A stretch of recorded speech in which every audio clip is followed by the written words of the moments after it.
نشهد أن لا إله إلا الله وحده وحده وحده وحده لا شريك له لا ند له ولا ضد له ولا حد له لا ولد له ولا والد له ولا زوجة له صمدي أحدي سرمدي ولا زوال له وأكبروه تكبيرا ونشهد أن سيدنا ومولانا محمدا الذي أرسله إلى الخلق كافة بشيرا ونذيرا وداعيا إلى الله بإذنه وسراجا منيرا وعلى آله وصحبه وسلم تسليما كثيرا كثيرا أما بعد فأعوذ بالله من الشيطان الرجيم بسم الله الرحمن الرحيم يا أيها الذين آمنوا اتقوا الله ولتنظر نفس ما قدمت لغد واتقوا الله إن الله خبير بما تعملون صدق الله مولانا العظيم وصدق رسوله النبي الكريم الأمين ونحن على ذلك لمن الشاهدين والشاكرين والحمد لله رب العالمين ببركة إن الله وملائكته يصلون على النبي يا أيها الذين آمنوا صلوا عليه وسلموا تسليما اللهم صل على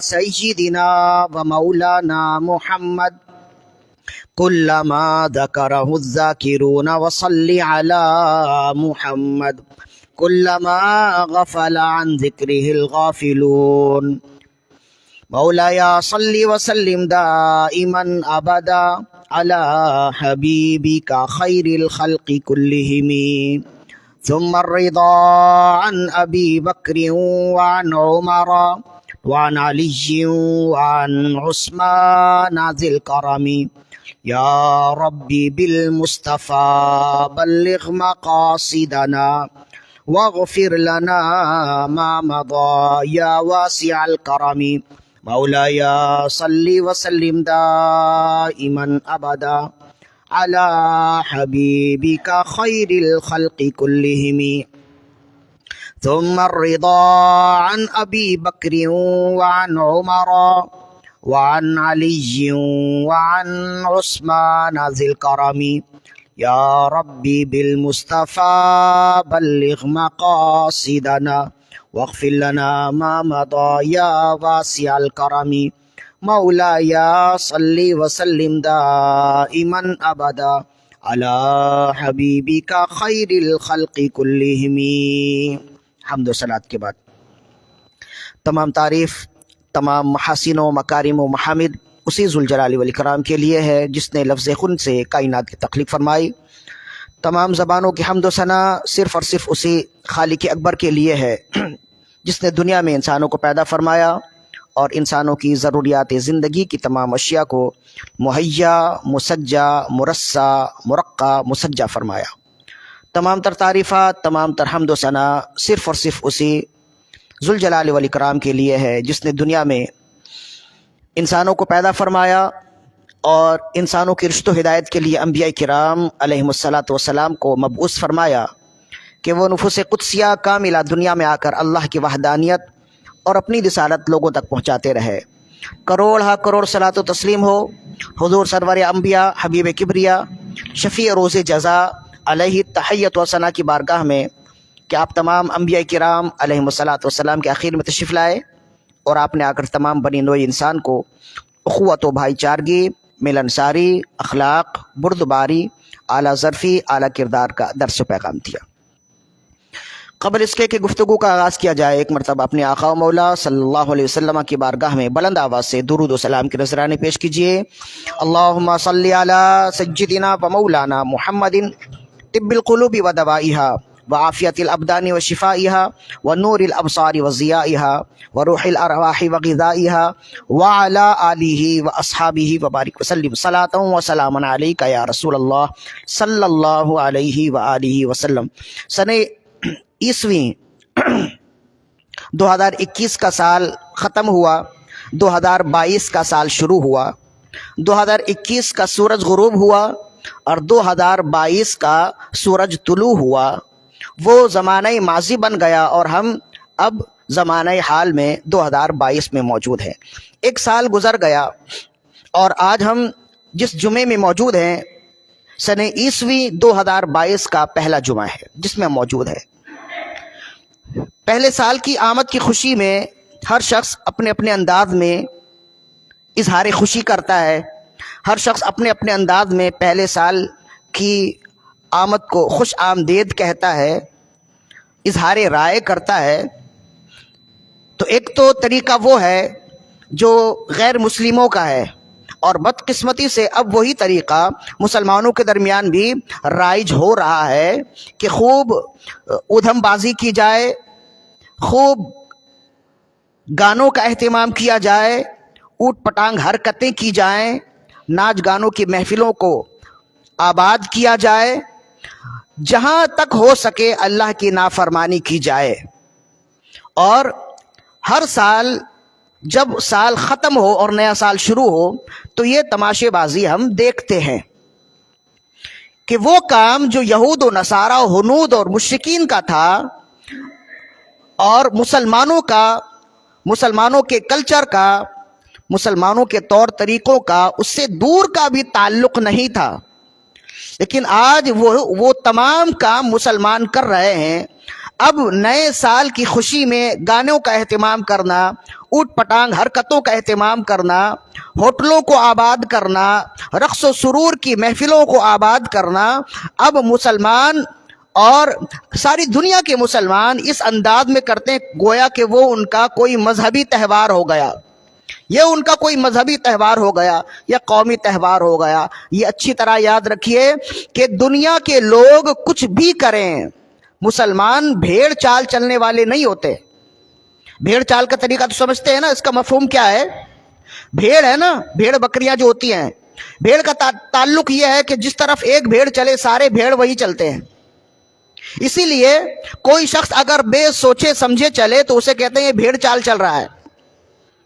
تو مسلمان بغیر سوچے سمجھے چلنے والا تو نہیں ہے نا کہ جہاں ساری دنیا چلے وہیں ہم چلیں، ایسا نہیں ہے۔ اپنی ملت کو قیاس قوم باطل سے نہ کر، یہ علامہ اقبال کے اشعار ہمیشہ یاد رکھیے۔ اپنی ملت کو قیاس قوم باطل سے نہ کر، خاص ہے ترکیب میں قوم رسول ہاشمی۔ اس لیے کہ رسول اللہ صلی اللہ علیہ وسلم کی جو قوم ہے، آپ کی جو امت ہے، یہ خاص ہے ترکیب میں قوم رسول ہاشمی، کہ رسول کریم صلی اللہ علیہ وسلم کی قوم کو قیاس کسی دوسری قوم سے نہیں کیا جائے گا۔ تو ایک طریقہ تو وہ ہے جو یہود و ہنود اور مشرکین اور ان لوگوں کا طریقہ جو اللہ اس کے رسول کی معرفت سے دور ہیں، ان کے احکامات پر عمل کرنے سے بے سعادت ہیں، یہ وہ طریقہ ہے ان لوگوں کا۔ تو اب مسلمانوں کا کیا طریقہ ہونا چاہیے کہ سال گزر گیا، نیا سال آیا، مسلمانوں کو کیا کرنا چاہیے؟ مسلمانوں کو وہی کرنا چاہیے جو قرآن مجید میں اللہ نے حکم دیا۔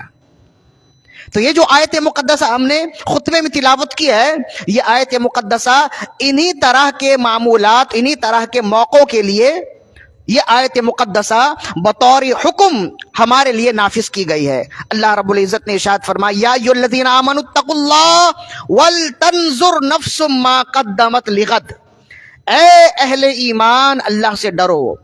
یا ایھا الذین آمنوا، اے ایمان والو اللہ سے ڈرو، ولتنظر نفس ما قدمت لغد، اور ہر جان دیکھے کہ اس نے پیچھے کے لیے کیا چھوڑا۔ ولتنظر نفس ما قدمت لغد، ہر جان یہ دیکھے کہ اس نے پیچھے کیا چھوڑا۔ واتقوا اللہ ان اللہ خبیر بما تعملون، اور پھر اللہ سے ڈرو، بے شک اللہ تم جو اعمال کرتے ہو انہیں خوب دیکھنے والا ہے، خبردار ہے۔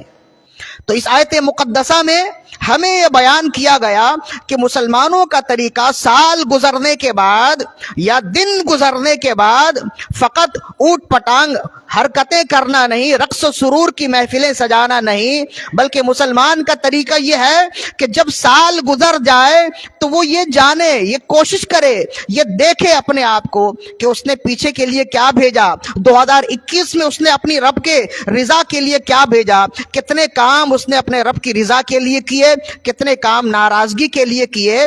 جب انسان یہ سوچتا ہے نا تو پھر وہ اللہ کی بندگی کی جانب رجوع کرے گا۔ یہی اللہ نے ارشاد فرمایا۔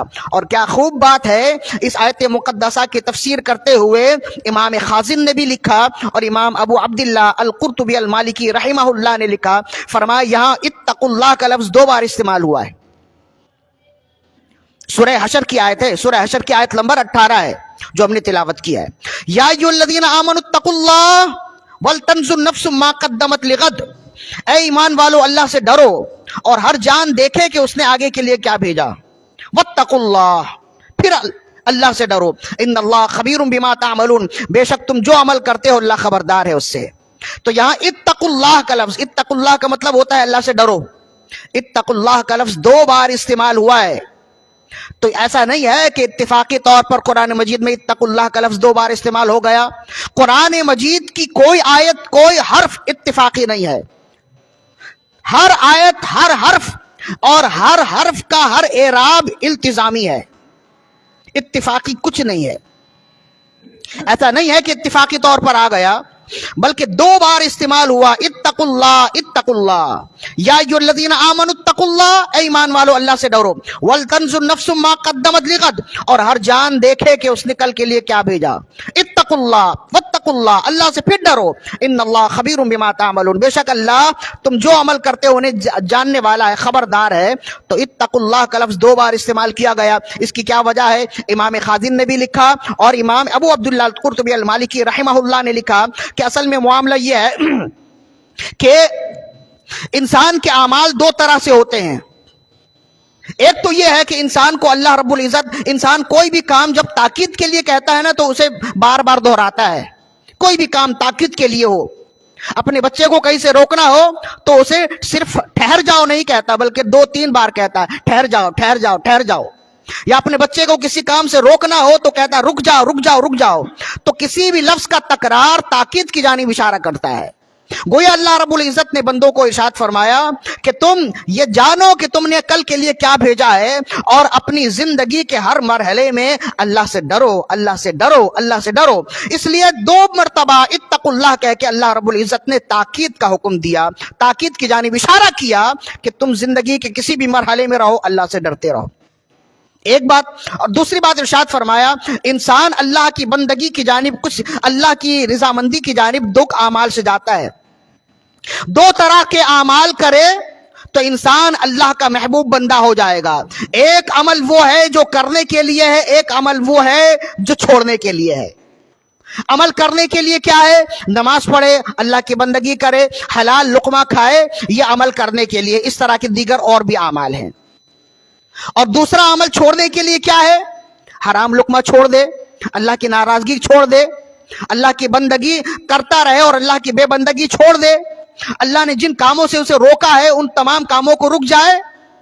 اگر انسان ایک عمل کرے، یعنی اللہ نے جن چیزوں کا حکم دیا وہ کرے اور جن چیزوں سے روکا ہے وہ نہ کرے، تب بھی وہ اللہ کا پسندیدہ بندہ نہیں ہوگا۔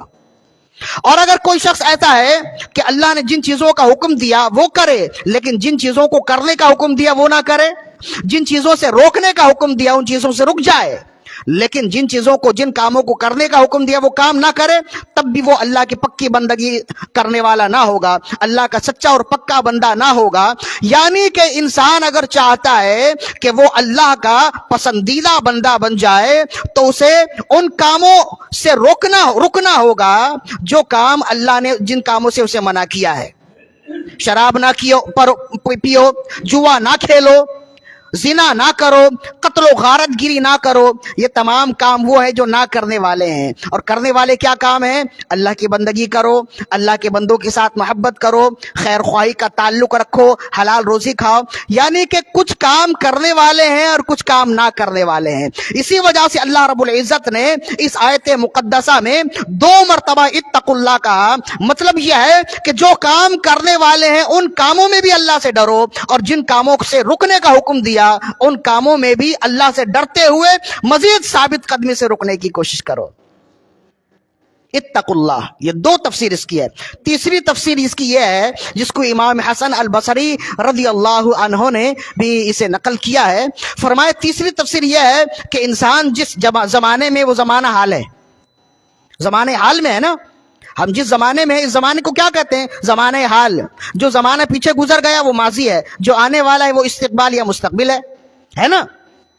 تو حال کا تو معاملہ نہیں ہے، حال میں آپ خاموش ہیں تو خاموش ہیں، بول رہے ہیں تو بول رہے ہیں، کھڑے ہیں تو کھڑے ہیں، بیٹھے ہیں تو بیٹھے ہیں، لیٹے ہیں تو لیٹے ہیں، سوئے ہوتے سوئے۔ اصل معاملہ تو ماضی یا استقبال کا ہے نا۔ ماضی میں کوئی عمل آپ نے کیا اور استقبال میں آپ کوئی عمل کریں گے، تو اصل میں پوچھ ماضی استقبال کے لیے ہے۔ اسی وجہ سے اللہ نے چونکہ 2 زمانوں سے تعلق رکھنے والا انسان ہے اور انسان کے اعمال 2 زمانوں سے تعلق رکھتے ہیں، اس وجہ سے اللہ رب العزت نے یہاں اتقوا اللہ کہہ کے بتا دیا کہ وہ اعمال جو تم کر گزرے ہو ان اعمال کے بارے میں بھی اللہ سے ڈرو، اور وہ اعمال جو تم کرنے کا ارادہ کر رہے ہو ان اعمال کے کرنے کے بارے میں بھی اللہ سے ڈرو۔ یا ایھا الذین آمنوا اتقوا اللہ وَلْتَنْظُرْ نَفْسٌ مَا قَدَّمَتْ لِغَدٍ، اے ایمان والو اللہ سے ڈرو اور ہر جان دیکھے کہ وہ آگے کے لیے کیا بھیج رہا ہے۔ وَاتَّقُوا اللَّهَ، پھر اللہ سے ڈرو، ان اللہ خبیر بما تعملون، بے شک اللہ خبردار ہے تمہارے تمام اعمال سے۔ تو انسان وہی اچھا ہوتا ہے، وہی اللہ کا پسندیدہ بندہ ہوتا ہے جو اپنے ماضی کے اعمال میں بھی غور کرے اور آئندہ کرنے والے اعمال پہ بھی غور کرے۔ امام حسن البصری رضی اللہ عنہ فرماتے ہیں اس کا طریقہ یہ ہوتا ہے کہ ماضی میں انسان نے کوئی عمل کیا اور وہ بعد میں سوچتا ہے، وہ سوچے کہ میں نے یہ عمل کیا، اگر وہ اللہ کی نافرمانی کا عمل تھا تو وہ سوچے کہ میں نے یہ عمل کیوں کیا، تاکہ وہ اپنے آپ کو حساب و کتاب کے کٹہرے میں کھڑا کرنے والا ہو جائے۔ اگر وہ کام اللہ کی ناراضگی کا ہے تو وہ غور کرے کہ میں نے یہ کام کیوں کیا، اور اگر وہ کام اللہ کی بندگی کا ہے تب بھی غور کرے کہ میرے لیے مزید اور وسائل تھے، میں نے یہ کام اتنے اچھے سے نہیں کیا جتنے اچھے سے کرنا چاہیے تھا۔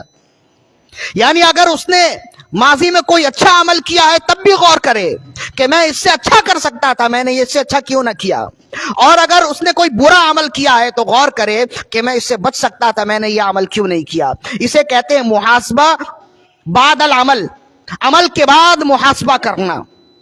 امام حسن البصری رضی اللہ عنہ نے اس کو لکھا اور امام غزالی نے اس کو نقل کیا ہے احیاء العلوم میں۔ اور فرمایا بسا اوقات ایسا ہوتا ہے کہ پھر فرمایا کہ انسان جب کسی عمل کے کرنے کی جانب ارادہ کرے تو غور کرے کہ یہ عمل اللہ کی ناراضگی کی جانب لے جانے والا ہے یا اللہ کی فرما برداری اللہ کی رضا کی جانب لے جانے والا ہے۔ اگر اللہ کی ناراضگی کی جانب لے جانے والا ہے تو اس سے رک جائے، اور اگر اللہ کی رضا مندی کے کاموں میں سے وہ کام ہے تو اسے کرے، اور اپنی تمام تر محنت تمام تر قوتوں کو لگا کر اللہ کی رضا حاصل کرنے کی کوشش کرے۔ یہ ہے محاسبہ قبل العمل۔ ان دونوں کو قرآن مجید نے بیان کیا اور فرمایا یا ایھا الذین آمنوا اتقوا اللہ ولتنظر نفس ما قدمت لغد، اے ایمان والو اللہ سے ڈرو اور ہر جان دیکھ لے کہ وہ کل کے لیے کیا بھیجتی ہے، ہر شخص یہ جانے کہ اس نے کل کے لیے کیا بھیجا ہے۔ جب انسان اس طرح سے عمل کرتا ہے تو اسے کہتے ہیں محاسبہ نفس، اپنے آپ کا حساب لینا۔ یعنی ماضی میں اس نے کوئی عمل کیا تو اس کا حساب لے کہ میں نے یہ عمل کیا، یہ میں نے برا کام کیا، یہ میں نے کیوں کیا، یہ مجھے نہیں کرنا چاہیے تھا۔ اور اگر اس نے اچھا عمل کیا ہے تب بھی وہ سوچے کہ میں نے یہ عمل کیا، میں اس سے اچھا کر سکتا تھا تو میں نے اس سے اچھا کیوں نہ کیا، اب اس سے اچھا کرنے کی کوشش کروں گا۔ میں نے یہ برا کام کیا، میں نے یہ برا کام کیوں کیا، مجھے یہ نہیں کرنا چاہیے تھا، اب آئندہ میں یہ کام نہیں کروں گا۔ تو یہ ہے محاسبہ نفس۔ اور اسی طرح کوئی کام کرنے کا ارادہ کرے تو وہ سوچے کہ میں یہ کام کرنے والا ہوں، اس میں میرے رب کی رضا ہے کہ نہیں ہے، میرے رب کی ناراضگی ہے یا میرے رب کی رضا ہے۔ یہ ہے محاسبہ قبل العمل۔ تو جب انسان اس طرح سے محاسبہ کرنے والا ہو جاتا ہے تو وہ اللہ کا برگزیدہ بندہ بن جاتا ہے، وہ اللہ کا نیک اور پرہیزگار بندہ بن جاتا ہے۔ صلو علی الحبیب اللہم صلی علی سیدنا و مولانا محمد معدن الجود والکرم وعلی آلہ و اصحابہ وبارک وسلم صلاۃ و سلام علیکہ یا رسول اللہ صلی اللہ علیہ وآلہ وسلم۔ تو یہ جو محاسبہ ہے نا، سال کا گزرنا، دنوں کا گزرنا، انسان کو محاسبہ نفس کی تعلیم دیتا ہے، نہ کہ رقص و سرور کی محفل سجانے کی تعلیم دیتا ہے۔ ایک مسلمان ہونے کی حیثیت سے ہمارا کردار یہ ہونا چاہیے کہ جب 2021 گزر گیا تو ہم سوچیں کہ اس 2021 میں ہم نے کیا کیا۔ اگر ہم نے نمازوں کا اہتمام کیا ہے تب بھی سوچیں، 2021 کے ماہ رمضان کے روزوں کا اہتمام کیا تب بھی سوچیں کہ ہم نے وہ اہتمام نہیں کیا جو کرنا چاہیے تھا۔ اب آئندہ سال اگر اللہ نے توفیق دی، زندگی رہی، تو ہم اس سے بڑھ کر کام کریں گے، ہم اس سے اچھا کردار ادا کریں گے۔ اور 2022 کے بارے میں سوچے کہ جو غلطیاں ہم 2021 میں کر گزرے ہیں، انشاءاللہ اللہ کی رحمت شامل حال رہے، ہم اپنے رب سے وعدہ کرتے ہیں کہ 2022 میں ہم وہ غلطی نہیں کریں گے۔ جو اللہ کی ناراضگی کے کام ہم 2021 میں کر گزرے، ہم 2022 میں وہ ناراضگی کے کام نہیں کریں گے۔ جب انسان یہ سوچتا ہے نا تو پھر وہ اللہ کی بندگی کے قریب ہوگا۔ ایسا نہیں ہوتا ہے۔ محاسبہ نفس یہ انسان کو رب کے قریب کرنے کا انتہائی مضبوط ذریعہ ہے۔ محاسبہ نفس، محاسبہ نفس کا مطلب ہوتا ہے اپنے آپ کا حساب لینا۔ ایک دن تو حساب دینا ہے نا، تو اس حساب سے پہلے ہی حساب کر لیا جائے۔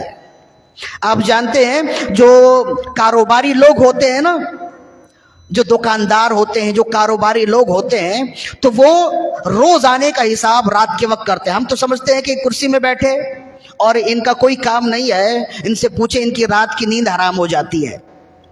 جب وہ اپنا سارا کچھ کاروبار بند کر کے، اس دن کا کاروبار بند کر کے گھر جاتے ہیں نا، تو گھر جا کر ایک رجسٹر میں دن بھر کا حساب لکھتے ہیں کہ ہم نے کتنا کمایا اور کتنا کسی کو دیا۔ دن بھر کا حساب لکھتے دن اور تاریخ کے ساتھ کہ آج ہم نے اس قدر کام کیا، اتنی بکری کی، اتنی چیزیں بکی ہیں، اور اس میں اصل قیمت اتنی ہے اور اس میں اصل منافع اتنا ہے۔ روز آنے کا حساب ہوتا ہے۔ اور پھر جب مہینہ گزر جائے، روز آنے کا حساب پورے مہینے میں ڈیوائیڈ ہوتا، اور پھر پورے مہینے میں کتنی آمدنی ہوئی اور کتنا نقصان ہوا، کتنا اصل مال تھا، اس مال سے مجھے منافع کتنا ملا، پورا حساب ہوتا ہے۔ اور پھر یہی سلسلہ سال بھر چلتا ہے۔ ایک دن بھی اگر ناغہ ہو جائے تو حساب میں معاملات ختم ہو جائیں۔ ایک دن بھی اگر ناغہ ہو جائے تو حساب کرنا مشکل ہو جائے۔ اگر کوئی شخص ایسا ہو کہ وہ ایک دن کا حساب نہ کرے، کہے چھوڑو کل کر لوں گا، پھر کل آنے کے بعد کہے چلو آج تو تھکاوٹ زیادہ ہے پرسوں کر لوں گا، اسی طرح مہینہ نکل جائے، اسی طرح پھر مہینے کے بعد وہ کہے کہ اب تو بہت زیادہ ہو گیا، آسانی کے ساتھ بیٹھ کر، فرصت کے ساتھ بیٹھ کر یہ حساب کر لوں گا۔ یہی ہوتے ہوتے اگر سال ہو جائے تو پھر کس قدر مشکل ہو جائے گا اسے حساب کرنا۔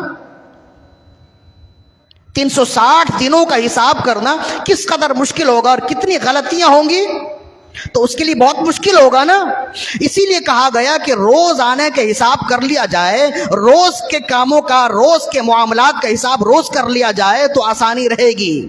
اور اسی کو اللہ رب العزت بھی ارشاد فرماتا ہے، میرے آقا صلی اللہ علیہ وسلم نے بھی ارشاد فرمایا، وہ حدیث اب آگے پڑھتے ہیں، جس طرح یہ ایک عام سی مثال دی ہے، اسی طرح اگر کوئی شخص 60 سالہ زندگی رکھتا ہے، روزانہ اپنے اعمال کا حساب کرے، تو قیامت کے دن جب اللہ فرمائے گا اپنے کاموں کا حساب دو تو اس کے لیے آسان ہو جائے گا۔ اس نے پورا حساب و کتاب پہلے سے کیا ہوگا۔ روزانے کا حساب وہ رکھتا ہے، جب وہ اپنے گھر جاتا ہے اور جانے کے بعد رات کی تنہائی میں جب لیٹتا ہے تو غور و فکر کرتا ہے، آج میں نے رب کی رضامندی کے کام کتنے کیے، آج میں نے رب کی ناراضگی کے کام کتنے کیے، آج میں نے جھوٹ کتنا بولا، آج میں نے سچائی کی کس قدر راہ اختیار کی، آج میں نے کتنے لوگوں کا فائدہ کیا، آج میں نے کتنے لوگوں کے لیے نقصان کا باعث، آج میں کتنے لوگوں کے لیے نقصان کا باعث بنا، آج میں نے رب کی بندگی کتنی کی، آج میں نے نمازیں کس قدر اہتمام سے پڑھی، آج کتنی نمازیں میں پڑھ سکا، آج کتنی نمازیں نہ پڑھ سکا۔ روزانے کا حساب کر کے سوئے، جب وہ حساب کرے گا جہاں اس میں کچھ کمی نظر آئے گی فوراً کمی کا ازالہ بھی کرے گا۔ تو روزانے کا جب انسان حساب کر کے سوئے گا اور جب قیامت کے دن رب فرمائے گا اقرأ کتابک کفی بنفسک اليوم علیک حسیبا، اپنا نامہ اعمال خود پڑھو، اپنا حساب خود دو، تو اس کے لیے اس دن اپنا حساب دینا آسان ہو جائے گا، اس لیے کہ وہ خود روزانے کا حساب دینے والا ہوگا۔ حضرت عمر بن خطاب رضی اللہ تعالی عنہ کے بارے میں امام غزالی نے لکھا، آپ کے بیٹے فرماتے ہیں کہ رات کی تنہائی میں جب میں عمر بن خطاب رضی اللہ تعالی عنہ کے حجرے سے گزرا تو چھڑی کی آواز آ رہی تھی، گویا کوئی کسی کو مار رہا ہے۔ تو جب میں اندر داخل ہوا اجازت لے کر تو میں نے دیکھا کہ حضرت عمر بن خطاب امیر المومنین ہیں، وہ اپنی چھڑی سے اپنے پاؤں پہ مار رہے ہیں اور آپ اپنے آپ کا حساب لے رہے ہیں کہ تو نے آج یہ کام کیا، تو نے آج یہ کام کیا، تو نے آج اس کام کو مزید اچھائی کے ساتھ کیوں نہ کیا، تو نے آج یہ کام کیوں نہ کیا، اس طرح سے حساب و کتاب کر رہے ہیں۔ تو حضرت عمر بن خطاب رضی اللہ تعالی عنہ وہ تو جلیل القدر صحابی رسول ہیں، اور جس طرح اہل سنت و جماعت کے نزدیک جس طرح جنت کا ہونا یقینی ہے، اسی طرح حضرت عمر بن خطاب رضی اللہ عنہ کا جنتی ہونا یقینی ہے۔ اس کے باوجود آپ اس قدر حساب و کتاب کا معاملہ کر رہے ہیں۔ آپ کے بارے میں امام احمد رحمۃ اللہ تعالی علیہ نے لکھا الزہد میں، حضرت عمر بن خطاب رضی اللہ تعالی عنہ منبر پر خطبہ دیتے ہوئے لوگوں سے کہتے ہیں، حاسبوا قبل ان تحاسبوا، حاسبوا انفسکم قبل ان تحاسبوا وزنوا انفسکم قبل ان توزنوا، اپنے اعمال کا حساب لو قبل اس کے کہ تمہارا حساب لیا جائے، اور اپنے اعمال کا وزن کرو قبل اس کے کہ تمہارے اعمال کا وزن کیا جائے۔ فإن أهون عليكم يوم القيامة غدا ان تحاسبوا انفسکم، اس لیے کہ کل قیامت کے دن تمہارے لیے آسانی ہوگی اگر تم دنیا میں اپنے اعمال کا حساب و کتاب کرنے والے ہوگے۔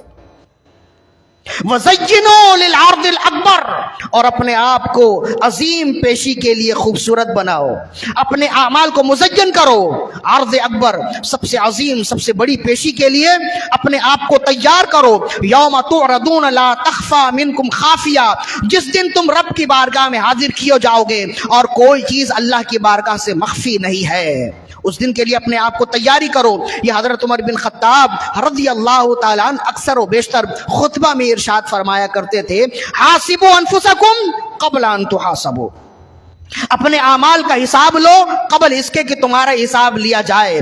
وزنوا انفسکم قبل ان توزنوا، اور اپنے اعمال کا وزن کرو اس سے پہلے کہ تمہارے اعمال کا وزن کیا جائے۔ فإن أهون عليكم غدا ان تحاسبوا انفسکم، اس لیے کہ قیامت کے دن تمہارے لیے آسانی ہوگی اگر تم اپنے اعمال کا حساب کرنے والے ہوگے۔ وزینوا انفسکم للعرض الاکبر، اور اپنے آپ کو بڑی پیشی کے لیے، بڑی بارگاہ میں حضوری کے لیے اپنے آپ کو تیار کرو۔ یوم تعرضون لا تخفی منکم خافیہ، جس دن کوئی شخص کوئی چیز چھپا نہ سکے گا، جس دن کوئی چیز اللہ سے چھپ نہ سکے گی۔ ایک حدیث جس کو امام احمد نے الزہد میں نقل کیا، دوسری حدیث امام احمد ابن حجر رحمہ اللہ نے المنبہات میں نقل کیا۔ نبی صلی اللہ علیہ وسلم نے حضرت ابو ذر غفاری رضی اللہ تعالی عنہ کو ارشاد فرمایا، یا ابا ذر جدد السفینہ فإن البحر عمیق، اے ابو ذر اپنی کشتی تیار رکھو اس لیے کہ سمندر بہت گہرا ہے۔ ہر ایک نے جانا ہے نا سفر میں، تو کوئی شخص اگر سفر میں جانے والا ہو، ہر سانس ہے ایک رہبر ملک عدم، ہر شخص سفر میں ہے نا، اور ہر شخص کی منزل کہاں ہے؟ وہ آخرت ہے نا۔ تو فرمایا ہر شخص حالت سفر میں ہے، ہر شخص مسافر ہے اور اس کی منزل آخرت ہے، قبر و حشر ہے۔ جب انسان منزل پہ جا رہا ہو اور منزل پر خطر ہو تو اپنی سواری کو اچھی طرح دیکھ لیتا ہے نا، اچھی طرح دیکھ لیتا ہے۔ فرمایا یا ابا ذر جدد السفینہ فإن البحر عمیق، اپنی کشتی اچھی طرح دیکھ لو اس لیے کہ سمندر بہت گہرا ہے۔ وَخُذِ الزَّادَ الْكَامِلَ فَإِنَّ السَّفَرَ بَعِيدٌ، اور زاد راہ مکمل طور پر لے لو اس لیے کہ بہت دور کا سفر ہے۔ سامان سفر اچھی طرح لے لو کہ کہیں کوئی مشکل درپیش نہ آ جائے۔ وَخُذِ الزَّادَ الْكَامِلَ فَإِنَّ السَّفَرَ بَعِيدٌ، اور اپنے اعمال، اپنے زاد راہ اچھی طرح لے لو اس لیے کہ سفر بہت دور کا ہے۔ وَخَفِّفِ الْحِمْلَ فَإِنَّ الْعَقَبَةَ كَعُودٌ، اور اپنی زاد راہ کامل بھی لو اور ہلکی بھی لو اس لیے کہ دشوار گزار گھاٹیوں پر چڑھنا ہے۔ کوئی شخص دشوار گزار راستوں میں جانے والا ہو تو وہ سمجھتا ہے، وہ یہ کوشش کرتا ہے کہ اس کے پاس جو ضرورت کے سامان ہیں وہ بھی پورے ہوں اور ہلکے ہوں، اوقات سے زیادہ نہ ہو۔ مطلب یہ ہے کہ آخرت کا راستہ بہت طویل ہے، بہت پرخطر ہے، اس کے لیے ہر شخص نے تیاری کرنی ہے، اور تیاری اس طرح کرنی ہے کہ زاد راہ کامل بھی ہو اور ہلکا بھی ہو۔ ہلکا اس طرح کہ گناہ کا بوجھ زیادہ نہ ہو، کامل اس طرح کہ نامہ اعمال میں نیکیاں زیادہ ہوں۔ فرمائے وَأَخْلِصِ الْعَمَلَ فَإِنَّ النَّاقِدَ بَصِيرٌ، اور اپنے تمام اعمال کو خوب مزین کرو اس لیے کہ اعمال کو چھاننے والا، اعمال کو دیکھنے والا بڑا بصیر ہے، بہت خوب جاننے والا ہے۔ لہذا اس حدیث پاک میں بھی رسول کریم رؤوف الرحیم علیہ افضل الصلاۃ والتسلیم نے ہمیں یہی حکم دیا، اور ایک مسلمان ہونے کی حیثیت سے ہمارا کردار یہی ہونا چاہیے کہ یہ سال نہیں بلکہ ہر آئندہ سال میں جب سال شروع ہو تو ہمارا کردار یہ نہیں ہونا چاہیے کہ رقص و سرور کی محفل سجائیں اور ہم کہیں کہ ہم نئے سال میں داخل ہو گیا، سال بدل گیا۔ سال بدلنا کوئی معنی نہیں رکھتا جب تک آپ اپنا حال نہ بدلے، جب تک انسان اپنا حال نہ بدلے۔ سال بدلنے سے کیا ہوتا ہے؟ لہذا سال میں تو گنتی بدل گئی، عدد بدل گئے، تم وہی کے وہی ہو۔ 2021 میں بھی تم بے نمازی تھے، 2022 میں بھی تم بے نمازی ہو، تو بدلا کیا ہے؟ 2021 میں بھی تم ہیرا پھیری کرنے والے، 2021 میں بھی تم جھوٹ بولنے والے، 2021 میں بھی تم والدین کی نافرمانی کرنے والے، 2022 میں بھی تم والدین کی نافرمانی کرنے والے، ہیرا پھیری کرنے والے، جھوٹ بولنے والے، اللہ کی نافرمانی کرنے والے، نماز و روزے کا اہتمام نہ کرنے والے۔ تو عدد بدل گیا، تم تو نہیں بدلے۔ تو اصل یہ ہے اور یہ اصل کب آتا ہے اور اس اصل کی پہچان کب ہوتی ہے، اس کی جانب انسان کو کب اس کا ذہن بنتا ہے؟ جب وہ اپنے اعمال کا محاسبہ کرتا ہے، محاسبہ نفس، کہ وہ دیکھے کہ پچھلے سال اس نے کیا کیا، پچھلے سال اس نے اپنے رب کی ناراضگی کے کتنے کام کیے اور اپنے رب کی خوشنودی کے کتنے کام کیے، اور پھر اگر دیکھے کہ اس نے اپنے رب کی ناراضگی کے کام بہت زیادہ کیے تو پھر اس کی تلافی کے لیے، ازالے کے لیے کوشش کرے۔ اور اگر اس نے اپنے رب کی ناراضگی اچھائی کے رضامندی کے کام کیے ہیں تو مزید اپنے آپ سے وعدہ کرے کہ اس سال میں مزید اپنے رب سے مزید اچھائی کے ساتھ اپنے رب کی بارگاہ میں اچھے اعمال پیش کرنے کی کوشش کروں گا۔ اپنے اعمال کی اصلاح کے لیے محاسبہ نفس کس قدر ضروری ہے، اس کو صوفیہ کرام فرماتے ہیں کہ شاہراہ تصوف میں محاسبہ نفس ایک کامل حیثیت رکھتی ہے۔ شاہراہ تصوف میں یعنی کوئی شخص اپنے رب کا فرما بردار بننا چاہتا ہے تو اس کے لیے لازم ہے کہ وہ اپنے اعمال کا محاسبہ کرے۔ اب اعمال کو محاسبہ کرنے کی 3 ترکیب ہے۔ اب عام انسان اپنے اعمال کا کیوں کر محاسبہ کرے گا؟ اس کے لیے فقہاء کرام اور علماء کرام نے 3 درجے بیان کیے۔ سب سے پہلا درجہ موازنہ۔ موازنہ تو سمجھتے ہیں نا، ایک دوسرے کے ساتھ مقابلہ کرنا، موازنہ کرنا۔ موازنہ کیا کرنا؟ آپ کے اعمال کتنے ہیں اور اللہ کی نعمتیں کتنی ہیں۔ جب انسان اللہ کی نعمتوں کے مقابلے میں اپنے اعمال کو دیکھتا ہے نا، تب اس کے لیے اپنے اعمال کا محاسبہ کرنا آسان ہو جاتا ہے کہ وہ تو عطاؤں پہ عطا کیے جا رہا ہے اور میں خطاؤں پہ خطا کیے جا رہا ہوں۔ جب وہ اپنے رب کی نعمتوں کی جانب غور کرتا ہے کہ رب کی نعمتیں کس قدر زیادہ ہیں اور ان نعمتوں کے مقابلے میں میرے اعمال کس قدر کم ہیں، رب کی نعمتیں کس قدر کامل ہیں اور میرے اعمال کس قدر ناقص ہیں، جب وہ یہ عمل کرتا ہے، جب اس طرح سے وہ موازنہ کرتے ہوئے اپنا محاسبہ نفس کرتا ہے تو وہ رب کی بارگاہ میں قریب ہو جاتا ہے، رب کی معرفت سے قریب ہو جاتا ہے۔ رب کی نعمتیں کس قدر زیادہ ہیں اسے سمجھنے کے لیے امام حاکم کی اس حدیث کو روایت کیا گیا۔ امام حاکم روایت کرتے ہیں، حضرت جابر بن عبداللہ رضی اللہ عنہ اس کے راوی ہیں۔ امام منذری نے ترغیب و ترہیب میں بھی اس حدیث کو نقل کیا۔ کہتے ہیں ایک دن رسول اللہ صلی اللہ علیہ وسلم صحابہ کرام رضوان اللہ علیہم اجمعین کی بارگاہ کے سامنے آپ تشریف لائے تو آپ مسکرا رہے تھے، تو صحابہ کرام رضوان اللہ علیہم اجمعین نے عرض کیا رسول اللہ، اللہ آپ کو مسکراتا رکھے، اضحک اللہ سنکا، اضحک اللہ سنکا۔ جب آپ کسی کو مسکراتا ہوا دیکھیں، مسکرانا سنت ہے، کہکا لگانا سنت نہیں ہے، مسکرانا۔ اور مسکرانے کا مطلب یہ ہے کہ سامنے کے تھوڑے سے دانت نظر آئیں اور آواز نہ آئے، یہ مسکرانا ہے، یہ خوشی کی علامت ہے۔ اور رسول کریم صلی اللہ علیہ وسلم کو آج تک کسی نے کہکا لگاتے ہوئے نہیں دیکھا تھا، صحابہ کرام روایت کرتے۔ تو آپ مسکراتے تھے، تو کسی کو مسکراتا ہوا دیکھیں تو یہ رسول اللہ نے فرمایا یہ دعا ہے، اضحک اللہ سنکا، اللہ تجھے مسکراتا رکھے، یہ دعا ہے۔ تو آپ اس کے لیے دعا کریں گے تو اس دعا کا اثر آپ کے اپنی ذات میں بھی آئے گا، سارے غم ختم ہو جائیں گے۔ اضحک اللہ سنکا، سن کہتے ہیں دانت کو، انسان جب مسکراتا ہے تو دانت سامنے کے نظر آتے ہیں نا، اس کو مسکرانے سے تعبیر کیا گیا ہے۔ تو صحابہ کرام نے عرض کی اضحک اللہ سنکا، یا رسول اللہ، اللہ آپ کو ہمیشہ مسکراتا رکھے۔ یا آپ کا مسکرانا آج کس معنی پر ہے؟ فرمایا جبریل امین حاضر خدمت ہوئے اور جبریل امین نے مجھے ایک شخص کے بارے میں بتایا کہ ایک ویرانے میں اللہ نے ایک شخص کو 500 سال کی عمر مہلت دی اور وہ 500 سالوں تک اللہ کی عبادت اور بندگی کرتا رہا، اور اللہ رب العزت نے اپنی رضا اس کے لیے شامل حال کیے، اور اللہ رب العزت اس قدر اس سے راضی تھا کہ اللہ نے اس کے پینے کے لیے اسی ویرانے میں، اسی پہاڑ کے غار میں ایک میٹھے پانی کا چشمہ بھی جاری کیا اور ایک انار کا درخت اگا دیا، اور وہ انار کا درخت روزانہ اسے ایک میٹھا اور اچھا انار دیتا۔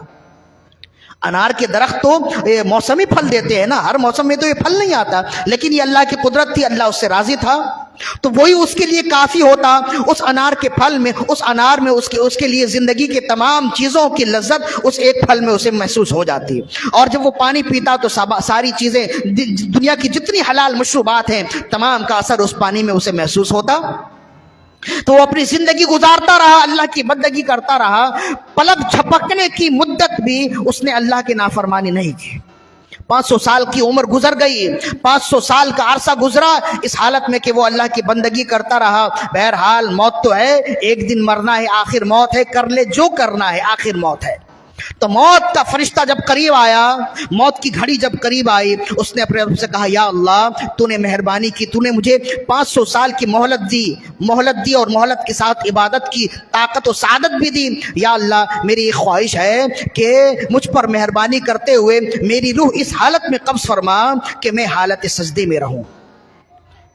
جب میں حالت سجدہ میں تیری تسبیح و تحلیل بیان کر رہا ہوں، اپنے فرشتوں کو حکم دینا کہ اس حالت میں میری روح قبض کرے، تاکہ جب میں تیری بارگاہ میں قیامت کے دن اٹھوں تو حالت سجدہ میں اٹھوں۔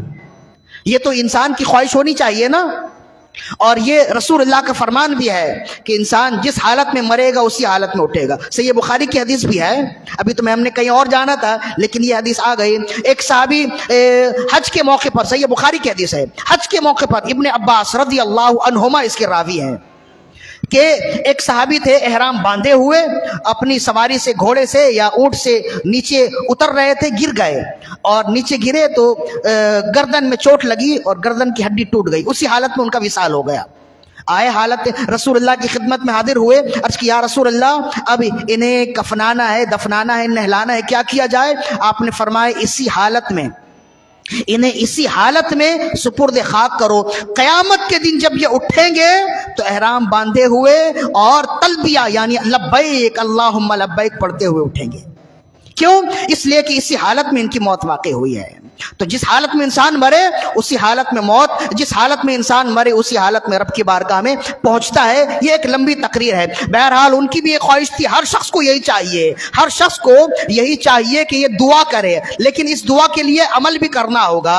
رسول اللہ نے فرمایا، بلکہ شیخ محقق نے بھی لکھا ہے اور مفتی احمد یاقا نعیمی رحمۃ اللہ علیہ نے بھی لکھا ہے کہ اگر تم چاہتے ہو کہ اچھی حالت میں موت آئے تو تمہیں چاہیے کہ اچھے کام کرو، اس لیے کہ یہ قانون ہے، جیسا کرو گے ویسا مرو گے، جیسا مرو گے ویسا اٹھو گے، یہ قانون ہے، جیسا کرو گے ویسا مرو گے، جیسا مرو گے ویسا اٹھو گے۔ تو اگر اچھی حالت میں موت چاہیے، اچھے اعمال کرتے رہیں۔ تو بہرحال اس شخص نے اپنے رب سے دعا کی کہ مولا تعالیٰ مجھے حالت سجدے میں موت دے تاکہ جب میں اٹھوں تو اسی حال میں اٹھوں۔ اللہ رب العزت نے اس کی دعا قبول فرما لی اور وہ اس دنیا سے چلا گیا، اس کی موت واقع ہو گئی۔ جبریل امین فرماتے ہیں کہ ہم جب آنا جانا کرتے، زمین سے آسمان کی جانب چلتے تو ہم اکثر و بیشتر اس جزیرے سے گزرتے تو اسے سجدے کی حالت میں، موت کی حالت میں دیکھتے۔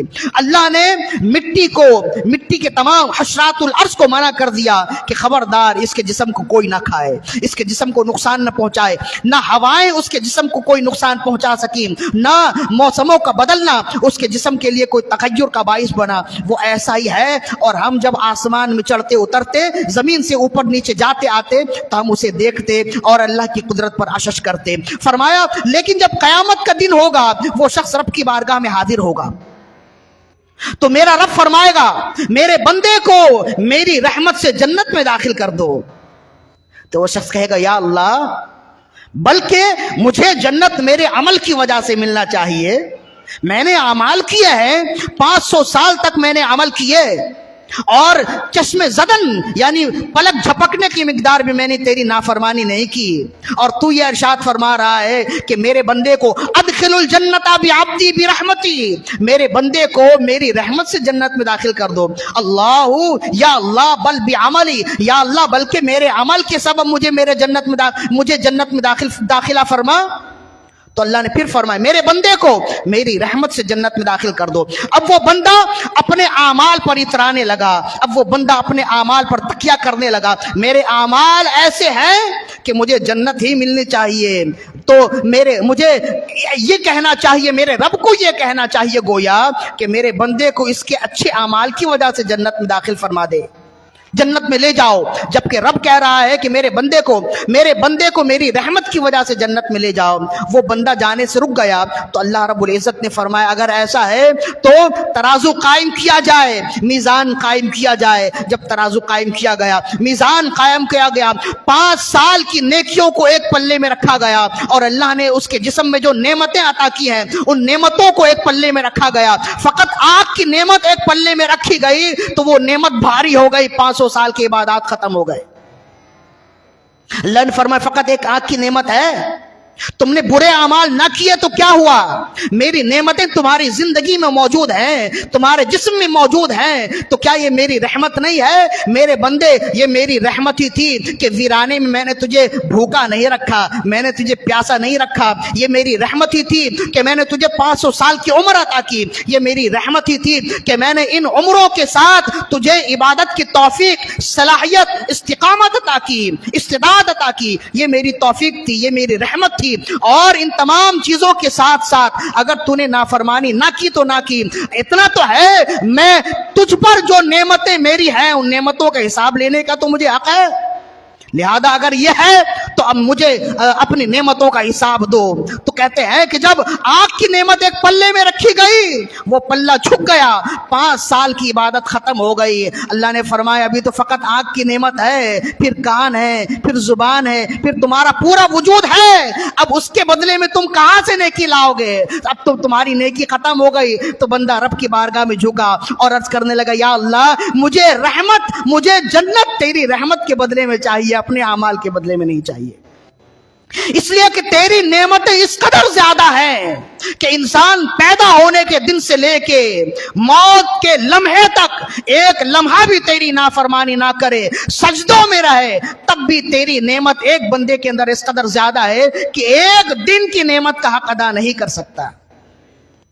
تو جب انسان ایسا دیکھتا ہے، جب وہ موازنہ کرے گا نا کہ اللہ کی نعمتیں کس قدر زیادہ ہیں اور ان نعمتوں کے بدلے میں ہم نے اپنے رب کی اطاعت کس قدر کی، اللہ کی نافرمانی کیسی کی، اللہ کی عبادت کتنی کی، اور اللہ کی نعمتیں کس قدر زیادہ ہے، جب ان باتوں پر غور کرتا ہے نا تو پھر وہ محاسبہ نفس کر رہا ہوتا ہے۔ جب ان باتوں پر غور کرتا ہے تو پھر آہستہ آہستہ وہ رب کے قریب ہو جاتا ہے۔ ایک شخص سانس کی بیماری ہو گئی، اسے سانس آنا مشکل ہو گیا، ان دنوں تو یہ بیماری زیادہ ہے نا، اللہ محفوظ رکھے، تو اسے لے کر گزرے، اسپتال میں لے کر گئے، 3 دن وینٹیلیٹر میں رکھا، مصنوعی سانس دی، جب سانس بحال ہو گئی، طبیعت اچھی ہو گئی، جب وہ چھٹی ہو گئی، جب وہ جانے لگا تو اسپتال کے لوگوں نے کہا کہ جناب 3 دن وینٹیلیٹر میں رکھنے کا کرایہ 3 لاکھ ہے، 1 دن کا کرایہ 1 لاکھ ہے، اس لیے کہ اس سے تمہاری زندگی اور موت ہے نا، تمہاری زندگی بچی۔ تو وہ رونے لگا، بچے کہنے لگے کہ ہمارے پاس اتنی دولت ہے، آپ کی جان بچ گئی، یہی بہت ہے، ہم یہ دینے کے لیے تیار ہیں۔ تو باپ نے کہا میں اس وجہ سے نہیں رو رہا کہ میرے پاس پیسے نہیں ہیں، میں تو اس وجہ سے رو رہا ہوں کہ ایک دن اگر کسی نے مصنوعی ہوا دی ہے، مصنوعی آکسیجن دی ہے، تو 1 دن کے آکسیجن کا کرایہ 1 لاکھ ہے، میرا رب مجھے مفت میں 1 سال نہیں بلکہ 60 سال سے پال رہا ہے، اس نے بدلے میں کچھ بھی نہیں مانگا۔ ہم یہ سمجھتے ہیں کہ یہ ساری چیزیں ہمارے حق میں ہیں، نہیں، یہ اللہ کی نعمتوں کے طفیل ہیں۔ جب انسان ان چیزوں پر غور کرتا ہے، جب اس طرح محاسبہ نفس کرتا ہے، تو پھر وہ سال کے گزرنے کے بعد، نئے سال میں داخل ہونے کے بعد رقص و سرور کی محفل نہیں سجائے گا، وہ ناچ گانے کی محفل نہیں سجائے گا، وہ اپنی بائکوں کی آواز بلند نہیں کرے گا، وہ شور و غوغا نہیں کرے گا، بلکہ رب کی بارگاہ میں جھک جائے گا اور کہے گا اے رب پچھلے سال میں نے بہت خطائیں کی، یہ آنے والا سال ہے، اس سال میں وعدہ کرتا ہوں کہ جتنی غلطیاں پچھلے سال ہوئیں اس سال نہیں ہوں گی۔ یا اللہ پچھلے سال میں بیمار ہو گیا تھا، میری کچھ غفلت ہو گئی تھی، ماہ رمضان کا روزہ چھوٹ گیا تھا، یا اللہ تجھ سے وعدہ کرتا ہوں کہ ابھی ماہ رمضان کے روزوں سے پہلے اس کی قضا بھی کروں گا، اور تجھ سے وعدہ کرتا ہوں کہ اس سال ماہ رمضان کے پورے روزے رکھوں گا۔ ایک مسلمان ہونے کی حیثیت سے نئے سال منانے کا یہ طریقہ ہونا چاہیے، نہ کہ وہ طریقہ تم کو دیکھا تو یہ خیال آیا، زندگی دھوپ تم گھنا سایہ، تم چلے جاؤ گے تو پھر ہم سوچیں گے ہم نے کیا کھویا، ہم نے کیا پایا۔ یہی ہے نا، جب وہ شام چلی جائے، جب وہ وقت چلا جائے تو انسان کو سوچنا چاہیے۔ ابھی تو اس میں مزید مراحل موجود ہیں، انشاءاللہ محاسبہ نفس کے حوالے سے مزید گفتگو کی جائے گی۔ اللہ تعالیٰ سے دعا ہے کہ رب ذوالجلال ہماری آج کی حاضری اپنی بارگاہ میں قبول و مقبول فرمائے۔ وما علینا الا البلاغ۔